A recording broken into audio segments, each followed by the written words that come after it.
back, and are we facing another government shutdown? Well, we should know here in a couple of days. I am always honored when I have time to sit down with Professor Michael Busler. He's a public policy analysis and a professor of finance there at Stockton University in New Jersey. He does have a website, muckrack.com/Michael Busler. And very resourceful. So, Professor, good to see you. Someday, I hope to pass your class, but I'm struggling. I'll give you as much knowledge as I have anytime. Thanks for your time. I guess the big question is, do you think we're heading for a shutdown Friday? The answer is probably. I certainly hope not. There are two big issues, and one of them has become a very big issue. What shut the government down last time was the temporary Obamacare subsidies, which were passed in 2021 and were set to expire at the end of 2025, were not renewed. And the big, beautiful bill passed in July, as we've talked about before, the federal government has over a $38 trillion public debt and growing. And President Trump is doing what he can to try to get government spending down. Remember, if you have a deficit, which leads to the public debt, if you have a deficit, it means you're spending more than you're bringing in tax revenue. President Trump will not raise tax rates on any American. He will not raise tax rates on any American. Tax revenue will increase because the economy is set to have tremendous growth this year. And even though the rates stay constant, you're now taxing much larger amount of income, and therefore tax revenue will increase. Not enough to get rid of the deficit. We need to cut government spending, which has exploded in the last 6 years. 2019, where the federal government spent $4.3 trillion. This year, they'll spend about $7.3 trillion. So a huge explosion in government spending in the last 6-7 years. And what President Trump did when he came into office, he brought the smartest people he could find and say, listen, take a look at this and see where we can cut government spending. And they came up with a whole lot of things. The problem is trying to implement them is extremely difficult. So one thing he said was, look, we have these temporary increases in Obamacare subsidies, which expire at the end of 2025. We're not going to renew them. They were put in place to help people who may have been laid off during the pandemic, but that was 5 years ago. Everybody's working again, so we certainly don't need those. The Democrats in the Senate, although the House passed something, the Democrats in the Senate said, no, that's not good enough. If we don't pass some kind of an increase in the subsidies, healthcare premiums for low-income people on Obamacare will go up significantly, and many of them won't be able to afford it. So you either raise those subsidies or we're not signing off on anything. The Republicans and Trump said we can't spend money we don't have, and this is one area where we can cut. So they couldn't come to an agreement. The government was shut down for 6 or 7 weeks. It ended when the senators got together and said, look, let's take a look at this. We'll resolve it. Give us until the end of January. We'll be able to come up with something everybody can live with. Well, here it is, the end of January, and we haven't come up with anything. The House did pass a 3-year extension of these subsidies. The Senate said, we're not going to do that. Maybe we'll consider a 2-year, maybe, but that's it. And that's where that stands. I think that can probably get resolved. The bigger issue is now that we've had some of the problems in Minneapolis with the ICE agents and 2 people being shot and killed, and 1 person being shot and wounded, the Democrats are saying, look, we can't do this. We're not going to pass any increase in funding for immigration. So we're at a point now, I don't know how that's going to get resolved. ICE is working in, 15 or 20 other cities, and it's working perfectly. They're going in, They're getting people who enter the country illegally and who either have committed a serious crime before they entered or have since committed a crime. So let's get those illegals who are criminals out of the country. Almost every other, in fact, every other city in the United States except Minneapolis has agreed to that, and it's working perfectly. Thousands of illegal criminal aliens have been removed. Minnesota as a state and Minneapolis as a city considers themselves sanctuary cities, and they're simply not going to allow ICE to come in and get those bad people. In addition to that, the people in Minnesota, I don't want to say they seem a little crazy, but you remember when George Floyd was killed, and police stood trial for that, and they were punished accordingly. But the protesters set the city on fire, and some of that has still not been repaired as yet. So now they're behind this movement to get ICE out of there immediately. They're harassing the ICE agents, physically assaulting them. The ICE agents respond, and it's turned into some people getting killed. The Democrats say we have to rein in on ICE, and unless you do, we're not passing anything. I don't think this gets resolved by Friday, although I really hope it does. I don't see it getting passed by Friday, and that will then again lead to a partial government shutdown. All right, so good explanation. Couple of things. Number one, didn't the House Democrats, there was about 7 of them that voted with Republicans to go ahead and fund ICE. So that's the bill that went over to the Senate. So if I'm hearing you correctly, if that gets set back, they'll use that as a leverage and pull that back out. Is that what you're kind of saying? Yeah. So it got passed by the House. In the Senate, you need 60 votes. Even if every Republican, 53 of them, even if they all voted for them, and even if you got a moderate Democratic senator or two like John Fetterman, you're still not up to the 60 votes. And Minority Leader Schumer has said the Democrats are not going to vote for any increase in funding for ICE until we know that there is reform. So they're holding their ground. Again, you're right, the House has already passed something, but it's got to pass the Senate. This is exactly what happened last time. The House passed a stopgap funding measure, and it couldn't pass in the Senate, and therefore the government got shut down.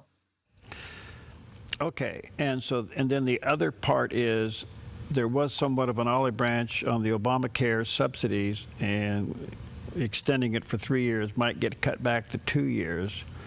That's a big give, isn't it? I think it's huge. I mean, look, the people on Obamacare already have almost 90% of their premiums paid by the taxpayer. Now, we're all sympathetic people. We had a shutdown. The unemployment rate got up to about 15%. So a lot of people were unemployed, and typically it's the lower income people that get hit the hardest. So Congress said in 2021 that we'll give them additional subsidies to get them through this economic downturn. Now, that was in 2021. They said they'll do it till 2025, and the downturn's long been over. But the Democrats want that extended. The Republicans don't. I agree with you. Passing a 3-year extension, I think, is very generous. Even if it goes to a 2-year extension, I think that also is generous. Eventually, they're going to have to look at what the actual problem is. It's not that we have a shortfall in funding to some people can't afford it. The Affordable Care Act doesn't work. It hasn't worked since it got in. The promise was lower premiums, higher quality, and greater coverage. Want to cover everybody. Premiums are up nearly 90% since the law was passed. So that didn't work. Higher quality, well, a lot of people were forced to leave their doctors who they may have had relationships for 15, 20 years, so they felt a reduction in quality. Prior to Obamacare, 90% of households had health insurance that they were happy with. They didn't like how much it cost, but they were happy with it. Today, 92% of the population has health insurance. So it only helped 2% of the population, fouled up everybody else.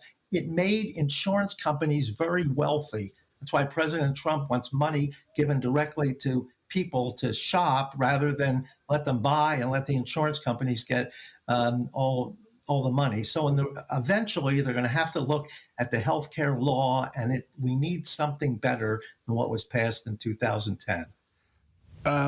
So with a shutdown luring at us at the end of the week, inflation has fallen to around 2.7% with the goal of 2%.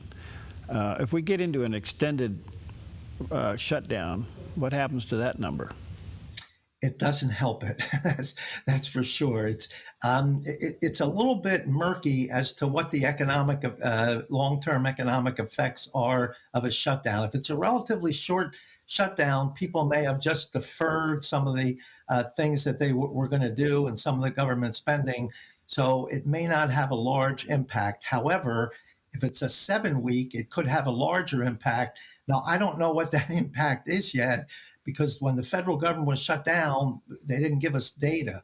The fourth quarter GDP number without the shutdown would have been extremely strong, probably in the 4.5% range. The third quarter number was equally as high. It was 3.8 in the second quarter, 4.3 in the third quarter, and we expected something higher. Since we don't have the data yet, I'm not sure what the impact of the shutdown was on the fourth quarter. We'll just have to wait and see, and I really hope we can avoid this shutdown on Friday. All right, let me take a quick break. Let me say to our viewers and listeners, check out Professor Busler's website, muckrack.com/Michael Busler. There's a picture of the landing page. We'll take a quick break. We'll be right back.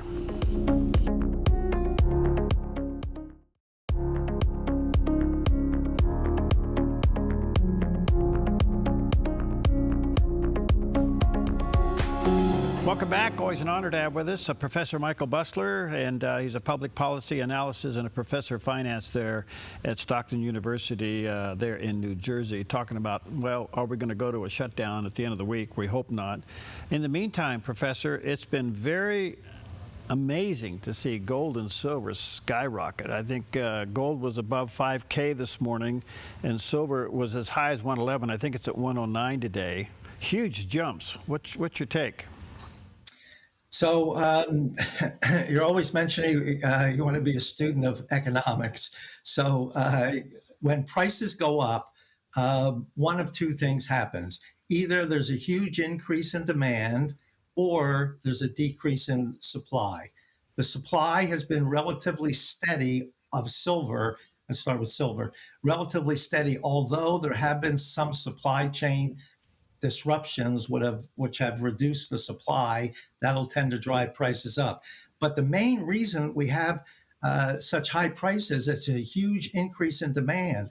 Silver is needed in all of these electronics products, and electronics products are exploding, and the supply just can't keep up with the demand. Now, what I expect to happen as prices go higher, people that produce silver will start producing more because it's much more profitable. And you may see them start to look for a little more silver. We need to increase the supply of silver, however that's done, because the increase in demand is going to continue as electronic products continue to go up in price. Gold, on the other hand, is a little different. Gold doesn't have any huge value from an industrial standpoint. It has some value in some things they make and jewelry and things. However, so why has the demand gone up so much? Whenever people think a disaster is about to hit, we're going to break out into a world war, Trump's going to foul up the economy, and we're going to go into a recession. I don't think any of that's going to happen. But if people start to believe that is going to happen, gold becomes a very safe place to put your money. If you thought the stock market was going to crash, and again, I don't see that. I see stock market going way up this year. But if you believe that it was going to crash and you're going to lose a lot of your wealth, you say, well, let me put it into gold. Gold prices tend to be stable. So I think the gold is just a huge increase in demand from people a little worried about what's happening in world events. High gold prices don't really hurt the economy. High silver prices, because it's used in electronic goods, will tend to hurt the economy. All right, so a couple things here. So gold is no longer tied to the dollar, right? No, yeah, So it's just, I mean, it's that's not driving. purchased in Yeah, dollars. yeah. So Right. that's not driving it. So do you have a thought on how high silver could go? It's hard to predict things like this. I know the demand will continue to increase. What I don't know is when the supply chain issues will be resolved and how quickly silver producers can ramp up um, production from existing mines. See, what happens is somebody has a silver mine, you dig down, and the deeper you dig, the more it costs you to bring it out. Well, silver is $80 an ounce. We'll dig down up till it costs us $80 and then we'll stop. Well, now that it's up to $100, we can dig a little further. It's going to cost 90, 95, $100 to pull it out of the ground, but the price now justifies that. So you're seeing some increase in supply of that. I really, it's difficult to predict. I think the long-term trend for silver, we'd like to see the prices stabilize. What economists like to see is stable prices. We don't like to see anything go way up or way down. We like to see prices stable. I don't know at what level it will stabilize, but at some point, I think it will tend to be a little more stable, although the overall trend will continue to be up unless somebody finds a huge silver reserve and starts pumping more silver onto the market. Do you think the market's on the verge of breaking 50K? Yes, I am extremely optimistic about the economy this year and as a result, the stock market. So you take a look at stock market, what really influences prices? Somebody buys a share of stock and what he's willing to pay for it is based on his view of how much earnings that firm will have. If you believe the earnings are going to go up, then the stock price is going to go up and you're willing to pay a little more. If you think earnings are going to go down, then you're not willing to pay as much and stock prices fall. I think the economy this year is poised to grow. Now, when I did my forecast in January, I said growth could hit as high as 5%. Now I'm starting to think it's going to be over 5%. It's been really since 1974 when the Reagan tax cuts, 1984 rather, when the Reagan tax cuts took full effect, the economy grew 7.4%. I don't think we're going to be quite that large, but anything in the 5.5%, 6% range, I think is feasible for this year. One of the reasons is when business makes an investment, it takes time to recover that investment, to get your capital back. If you buy cars and things, it takes 5 years. If you build a building, it takes 25 years. This year, you can expense 100% of your investment in this year. So you'll recover all of your capital this year. I think that's going to trigger a tremendous business investment boom. And once business makes investments, they have to hire more people, they're building more things, and there's a multiplying effect on the economy. And I think that's what's going to lead to very strong economic growth this year. Again, it could be higher than we've seen in many, many years. That's amazing. Okay, how is this going to impact interest rates? So the Federal Reserve is meeting right now, and they'll finish their meeting tomorrow morning. And tomorrow afternoon, usually in around 2:30, they'll announce what they intend to do with interest rates. I agree with President Trump that interest rates are still too high. Another half a point drop would take them down into the neutral range. They're still into the restrictive range, but another half a point drop would bring them into the neutral range, which I think is probably the best thing. I think the Federal Reserve will probably cut interest rates about 3 times this year. Now, what I don't know is Jerome Powell's term expires in May. Historically, a president announces the replacement, or if you're going to keep him in his place, which Trump will not. But they announced the replacement in February, and it starts to have a little bit of an influence on Fed policy. Whoever Trump puts in will be very aggressive with bringing interest rates down. So I think 3 interest rates cuts are probably the most likely scenario, but I don't know who the Fed chair will be, and I don't know how aggressive they'll be. But the overall trend in interest rates will be going down. Mortgage rates teased under 6%. They're back up a little bit now. I think you're looking by the middle towards the end of the year, probably mortgage rates in about the 5.5% range, which will help a lot of home buyers. The reason the current Fed is not dropping interest rates faster is they have a fear of inflation. So President Trump came into office, the inflation rate was 2.9%. It got down to 2.4% by last summer, but then went up again. Now again, it's trending back down. It's down to 2.7. I believe because we're going to have this huge increase in business investment, that leads to a huge increase in output, a huge increase in supply. And whenever you increase supply, you tend to put downward pressure on price. My forecast was, I think the inflation rate will be down to 2% by the end of the year. So we're looking at high growth, lower interest rates, and lower inflation. It's literally a perfect scenario for the economy. Do you think Jerome Powell will stay on the board even though he's not chairman? I don't know. He's given mixed signals about that. He can legally do that and stay on the board because he has such a terrible relationship with the president. And I'm assuming who the president appoints to be the new Fed chair probably won't have the best relationship with Powell either. So I think it's a 50-50 shot here whether he stays or decides to go. President Trump hopes he decides to go so he can appoint somebody to the board that's a little more favorable to his positions. Well, he did intimidate him with a little bit of an indictment threat.